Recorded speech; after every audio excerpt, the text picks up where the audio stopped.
अमरावती विभागातील एसटी प्रवाशांसाठी मोठा दिलासा देणारा निर्णय एक समोर आला आहे। अमरावती, अकोला, बुलढाणा आणि यवतमाळ जिल्ह्यांमध्ये हायटेक एसटी थांबे उभारण्यासाठी राज्य सरकारने 15 कोटी रुपयांचा निधीला मंजुरी दिली आहे। या निर्णयामुळे लालपरीचा प्रवास अधिक आरामदायी होणार आहे।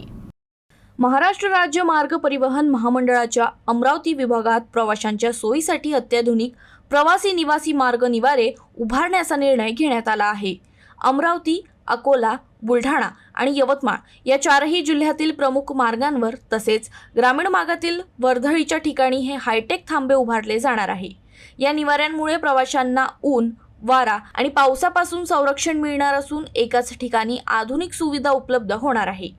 हे थांबे केवळ बस स्टॉप न राहता मिनी बस स्थानकाच्या धर्तीवर विकसित केले जाणार आहेत। यामध्ये मजबूत लोखंडी व कॉन्क्रीट रचना, अन्य व्यवस्था, छताखाली सुरक्षित थांबा आणि इतर मूलभूत सुविधा उपलब्ध करून देण्यात येणार आहेत।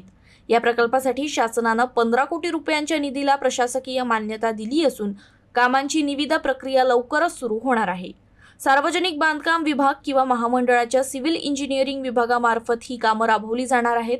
या उपक्रमामुळे ग्रामीण आणि शहरी भागातील एसटी प्रवाशांना मोठा दिलासा मिळणार असून सार्वजनिक वाहतूक अधिक सुरक्षित, सुलभ आणि दर्जेदार होण्याची अपेक्षा आहे।